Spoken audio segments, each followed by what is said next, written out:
Oi! O tema do vídeo de hoje é o Sutra Prajnaparamita e os ensinamentos sobre a natureza dos fenômenos e do vazio dados por Buda. Esse texto é bastante universal, tem no budismo tibetano, do Dalai Lama, tem até no budismo Zen da monja Koen, no Theravada, em tudo que é lugar. E nós vamos analisar uma tradução do texto que eu fiz do tibetano para português. E eu já tomei refúgio 3 vezes, gerei a Bodhicitta, então não sei o que vocês estão esperando. Vamos lá! Hello, iluminadas e iluminados, sejam bem-vindos. O link para o texto vai estar na descrição, mas dá para acompanhar o vídeo direitinho. Vamos lá! E começando pelo título, na língua da Índia, Bhagavati Prajnaparamita Hridaya, na língua do Tibete, Chomdendema Sherakiparodo Chimbenimpo, e na língua do Brasil, o Sutra Coração da Perfeição da Sabedoria Transcendente. E o que é o cânone budista? No Tibete, os textos, os sutras, foram traduzidos pelos mestres indianos que vieram para o Tibete, pelos tibetanos que foram e aprenderam na Índia, e existiu uma revisão desse cânone pelo mestre Sakya Bhuttontamje Khenpa, que incluiu nos mais de 100 volumes do cânone budista oficial somente aquelas escrituras que se tinha certeza de que eram autênticas e que, à sua época, tinham a contraparte em sânscrito, ou seja, dava para olhar. Esse texto veio da Índia, em sânscrito, e agora está traduzido no Tibete, e dava para revisar a tradução e assim por diante. Então ele removeu ali alguns textos que tinham sido traduzidos do chinês, enfim, assim se formou o que a gente chama de Kangyo Rinpoche, o cânone precioso do budismo tibetano. Por isso, em todos os textos atribuídos ao Buda, né, a todos os sutras, Gyagaketu, na língua da Índia, para mostrar a originalidade e a autenticidade desse texto, que é Bhagavati Prajnaparamita, tem um nome em tibetano, em português, o Sutra Coração da Perfeição da Sabedoria Transcendente. Sutra quer dizer rede, fio ou tratado, né? São os discursos de Buda. Coração aqui pode ser traduzido Nimpo e Hridaya, quer dizer coração, mas ao mesmo tempo quer dizer essência, ou seja, é o sutra, é o discurso que guarda a essência da perfeição da sabedoria transcendente, né? Paramita quer dizer a perfeição transcendente. Vamos lá para o texto. Na primeira linha, as 3 joias Arya, eu me prostro. Arya são as 3 joias superiores, Buda, Dharma e Sangha. Por que a prostração? Todos os textos, por convenção dos panditas, né, dos mestres eruditos, os textos começam sempre com uma homenagem, e essa homenagem deve ser concordante com o tema abordado no texto. Então, dependendo se é um texto de Vinaya, se é um texto de Abhidharma, se é um texto do Mahayana, então prostrações à grande compaixão, prostrações ao Avalokitesvara, prostrações ao Guru. Aqui, prostrações às 3 joias Aryas, Buda, Dharma e Sangha, porém, nesse mesmo texto, em outras versões, às vezes se inclui Chomdendema Sherakiparodo Chimpalachacelo, prostração à mãe, a Bhagavati, a mãe, a perfeição da sabedoria, assim, sintetizada numa figura feminina. Então, tanto faz a versão que eu peguei, estava escrito as 3 joias Arya me prostro, portanto, prostrações, nós tomamos refúgio 3 vezes nas 3 joias, isso ainda é um pouquinho antes de começar o texto, e agora começa com a frase, né, principal dos textos budistas, assim ouvi certa vez. Quem é o narrador desse texto e dos outros sutras budistas é Ananda, que era um dos discípulos, o assistente, assim,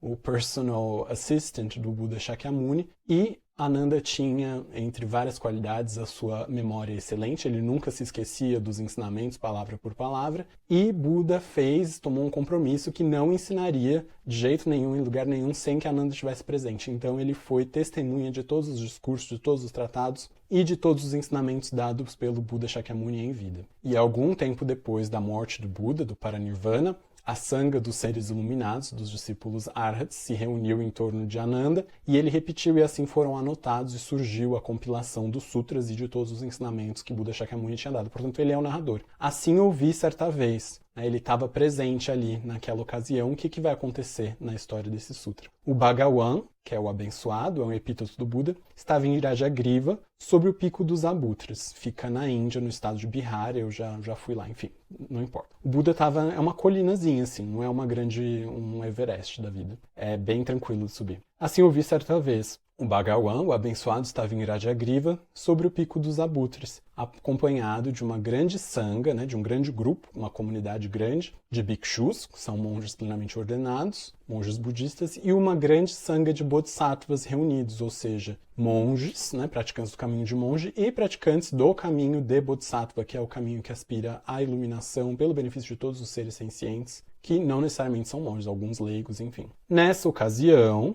o Bhagawan demonstrou o aspecto de ter se absorvido em uma concentração chamada sobre a aparência da multiplicidade dos fenômenos. Ou seja, eles estavam ali, todo mundo reunido, e aí o Buda meio que demonstrou a aparência, quer dizer, no Vajrayana, no budismo tibetano, a gente nunca fala, o Buda nasceu, o Buda atingiu a iluminação, o Buda morreu, o Buda deu um sorriso, o Buda ficou triste. Ele demonstra a aparência. Então, através da manifestação de alguma ação perceptível, transmite ali algum ensinamento ou precipita algum evento. Então aqui estava todo mundo ali reunido, de repente, cadê o Buda? Ele se absorveu em um samadhi, em uma concentração especial, então estava ali, mas quietinho na sua meditação sobre a análise dos fenômenos, sobre a natureza dos fenômenos. Buda se recolheu ali na sua meditação, no meio do pessoal. Lá também estava o Bodhisattva Mahasattva Arya Avalokiteshvara. Então, Avalokiteshvara a gente já sabe que é o Buda da compaixão, Arya é superior, e ele é um Bodhisattva Mahasattva, ou seja, um ser da iluminação, um praticante do caminho do altruísmo, da grande compaixão e da responsabilidade universal, e um Mahasattva, um grande ser. Então são epítetos de Avalokiteshvara. Avalokiteshvara significa o Senhor poderoso do olhar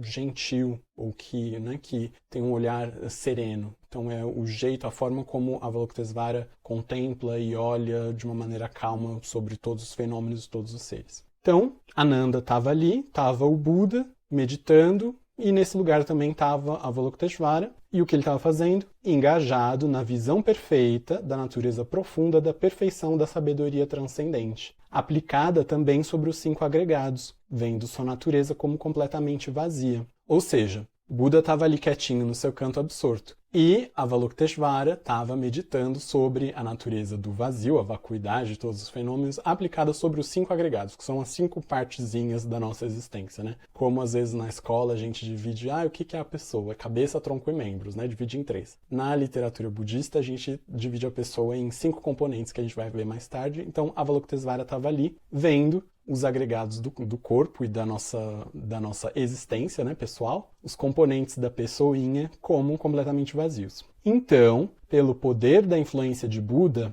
o venerável Shariputra se dirigiu ao Bodhisattva Mahasattva Arya Avalokiteshvara e assim lhe perguntou. Aqui entra uma coisa muito importante. Quando a gente fala do caminho budista, dos ensinamentos budistas, a gente fala de 84 mil dharmas.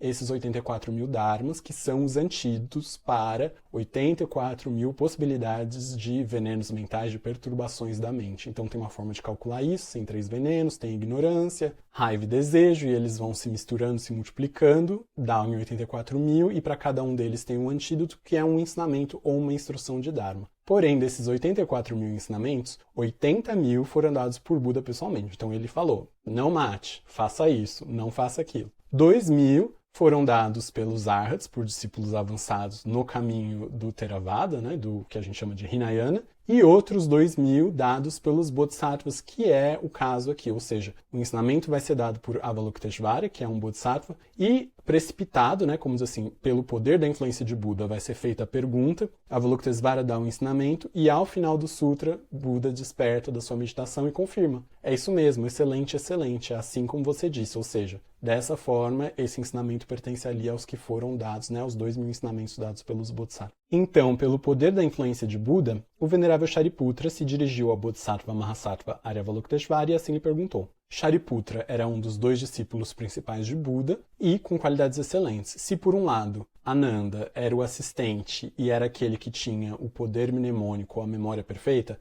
Shariputra era o discípulo elogiado pelo próprio Buda como aquele que tinha a maior vivência, o maior alcance ou compreensão da natureza dos fenômenos do vazio. A gente já falou de Shariputra no vídeo sobre a transexualidade. Então aqui, Shariputra, que é um dos 2 discípulos principais, que é um dos anciãos da Sangha, preceptor e mestre de vários outros monges, pergunta a Avalokiteshvara quem é. É o Buda da compaixão, manifestado como um Bodhisattva discípulo de Buda ali no séquito de Buda. Durante a vida de Buda, Avalokiteshvara, Manjushri, Vajrapani, enfim, esses discípulos, esses Budas se manifestaram como discípulos e fizeram ali no teatrinho da iluminação a precipitação de ensinamentos. Então, Shariputra perguntou a Avalokiteshvara, porque o Buda estava ali concentrado. O que deve fazer o filho da linhagem que almeje se engajar na profunda prática da perfeição da sabedoria transcendente. Os paramitas, ou as perfeições budistas transcendentes, são 6, a perfeição da sabedoria é a última delas. Assim foi perguntado, e o Bodhisattva Mahasattva Aryavaloktesvara se dirigiu ao venerável Shariputra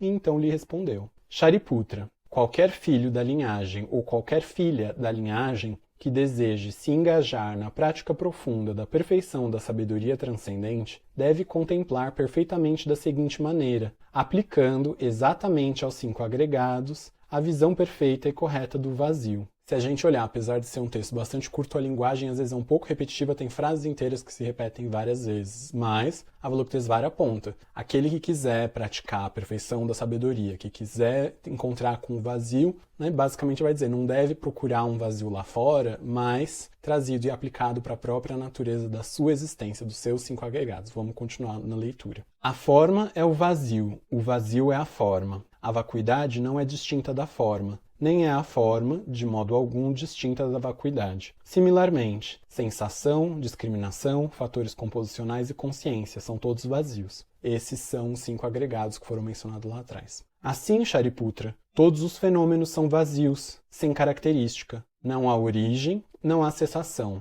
Não há contaminações, nem separação das contaminações. Não há retração, nem expansão. Shariputra, assim sendo, na vacuidade não há forma, nem sensação, nem discriminação, nem fatores composicionais, nem consciência. Não há olho, nem ouvido, nem nariz, nem língua, nem corpo, nem mente. Não há forma, nem som, nem odor, nem sabor, nem objeto tátil. Não há fenômenos. Não há elementos visuais, nem elementos mentais, ou quaisquer dos elementos da consciência mental. Não há ignorância, nem esgotamento da ignorância. Portanto, não há envelhecimento ou morte, nem cessação do envelhecimento e morte. Então, qual é essa mensagem ali precipitada pelo Buda e transmitida através de Avalokiteshvara? Ele diz, forma vazio é forma. Então, existe uma identificação da natureza do vazio dos fenômenos, que às vezes a gente pensa, o vazio é o antes do Big Bang, é a natureza suprema, absoluta,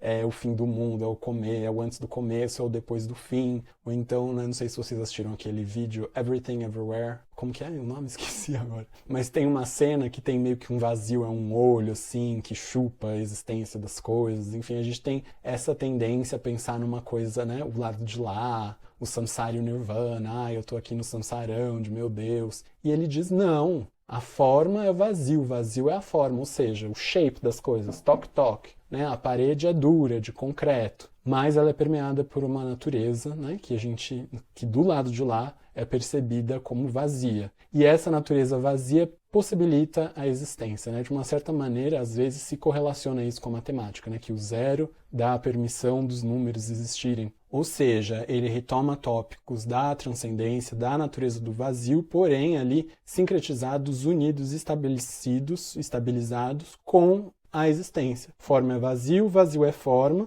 a vacuidade não é distinta da forma, nem a forma de modo algum distinta da vacuidade. E isso é Prajnaparamita, isso é o que a gente chama de Madhyamaka ou Madhyamika, o caminho do meio, ou seja, como que é a explicação fenomenológica budista concilia que tudo seja vazio em um sentido último, mas ao mesmo tempo a realidade convencional, né? Você bate no concreto, bate na porta, toque, e as coisas não se transpassam, como que se concilia a materialidade do mundo e essa natureza que Buda descreve como vazia de quê? Vazia de uma existência inerente, enfim, isso é uma longa discussão e tem várias escolas de pensamento budista nessa linha. E aí ele continua, não há origem, não há cessação, né? Não tem começo, não tem fim, nem contaminação ou fim da contaminação, nem retração nem expansão, ou seja, os movimentos básicos de origem, de cessação, de contaminação, de puro, de impuro, nada disso se aplica do ponto de vista último. E aí ele vai trazendo, né, é o antes do Big Bang, é depois do fim das coisas, não, ele vai trazendo para mais perto e vai trazendo para quê? Para a nossa existência e para o nosso corpo. E ele prossegue em relação aos órgãos dos sentidos e aos objetos, né? Não há olho, e aí ele não há forma, nem ouvido, nem som. Ou seja, sujeito, objeto, ação, todos esses 3 setores são permeados por essa mesma natureza do vazio. Isso quer dizer, se um discípulo ou uma discípula, praticante homem ou mulher, foi contemplado feminino, quer praticar a perfeição da sabedoria, essa natureza do vazio, aonde que ele deve reconhecer? Ele não deve procurar nem na origem, nem no fim, nem nada muito distante, mas particularmente na sua experiência fenomênica a partir dos 5 agregados. Basicamente, o Avalokitesvara pegou e falou assim, é uma cobra, é um pau, é João, é José, ou seja, é uma cobra, é um pau, é uma cobra. Ele olhou, quando você olha, você vê uma coisa, é uma cobra, a visão. O olho é vazio e o que vê é vazio. Depois você pensa, né? A cognição, a consciência. Não é uma cobra, é um pau. Então,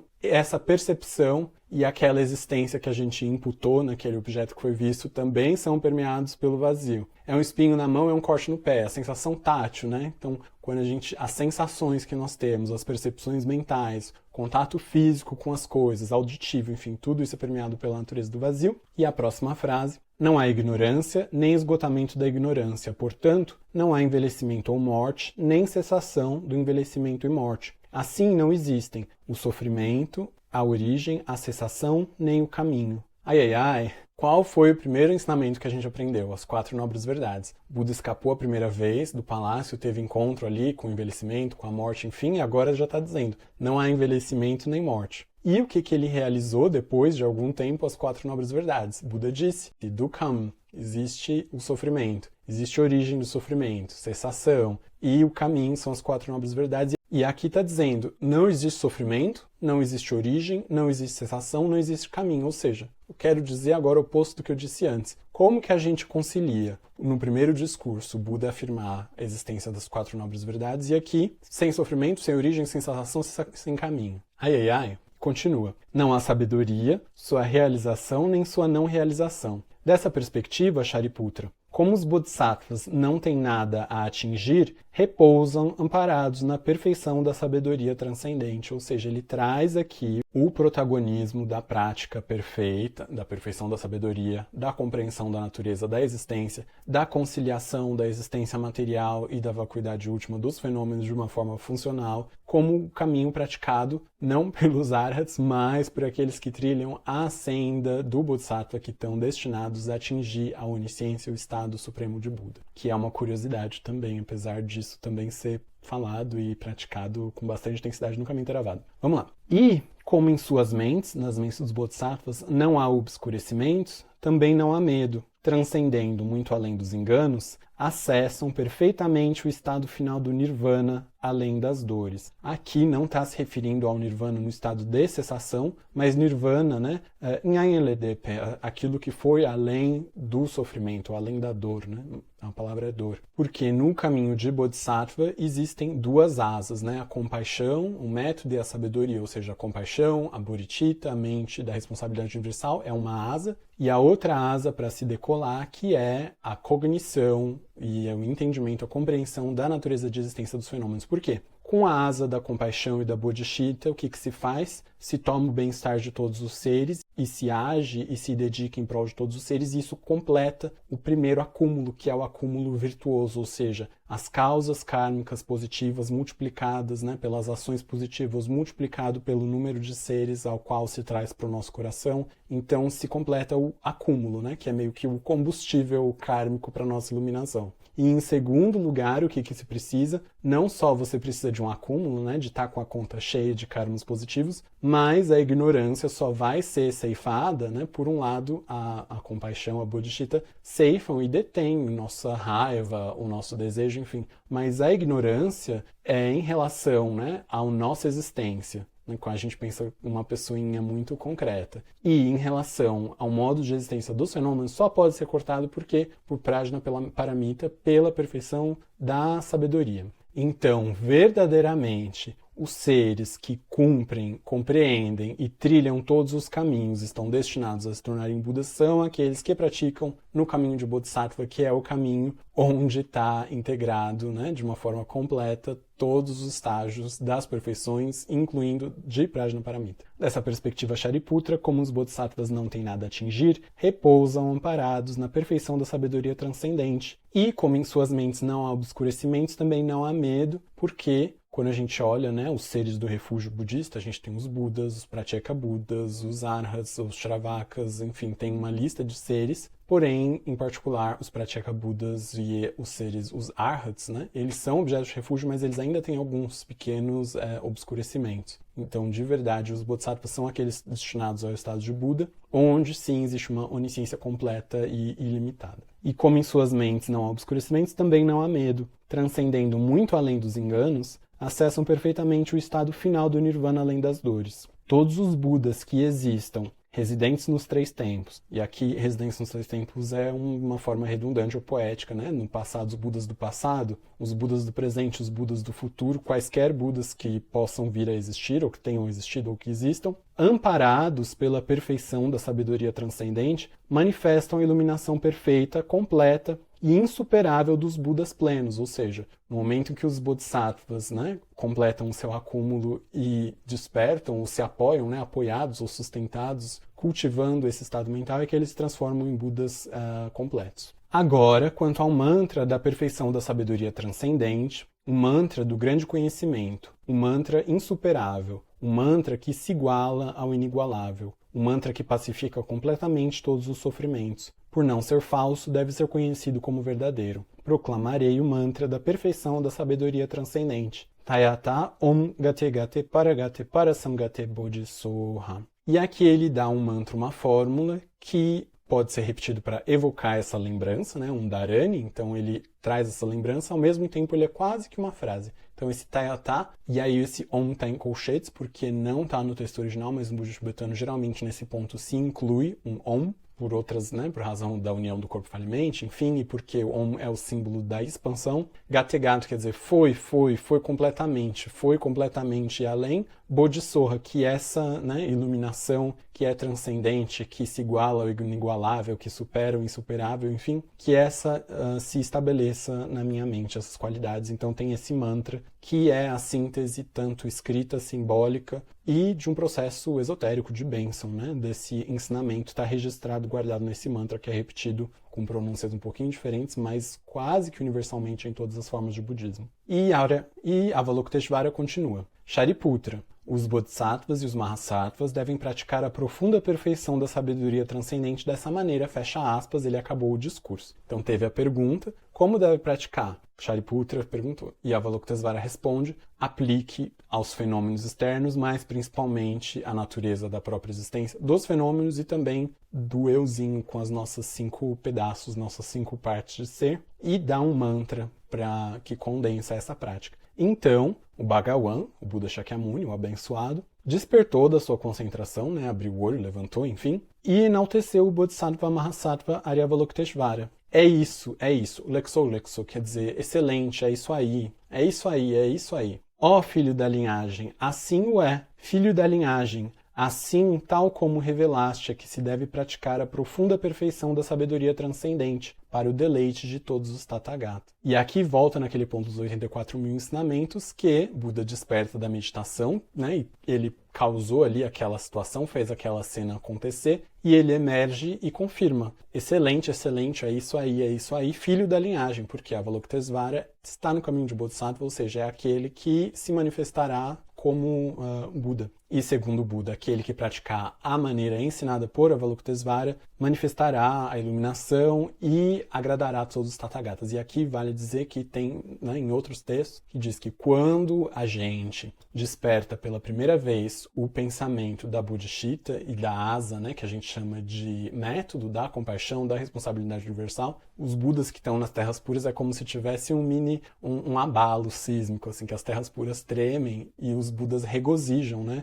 Por deleite dos Tathagatas, quer dizer, os Budas dizem, nossa, no país do Brasil, no planeta Terra, hoje, no dia X, a pessoa Mariazinha despertou a aspiração de que todos os seres sejam felizes, atinjam a iluminação. Que coisa boa, e os Budas ficam contentinhos. Por um outro lado, também se diz em outras escrituras que quando a gente desperta a curiosidade ou a primeira dúvida positiva em relação à sabedoria, ou seja, se alguém fala, nossa, pode ser mesmo que, por um lado, né, de alguma maneira as coisas são todas vazias, não existe uma vacuidade que permeia as coisas, assim, mesmo uma moção muito grosseira sobre isso, o que acontece? Tem um abalo sísmico, assim, tectônico, mas nos maras, que os maras entram em convulsão, falam, ah, meu Deus, que agora essa pessoa vai estar quase destinada a escapar do samsara, que coisa horrível. Então, assim, causa o deleite nos budas, né, nos seres iluminados, no que a gente chama de o lado bom, e, por um outro lado, causa, assim, um faniquito, uma convulsão nos maras, nos demônios, naqueles seres que querem o atraso da nossa vida espiritual.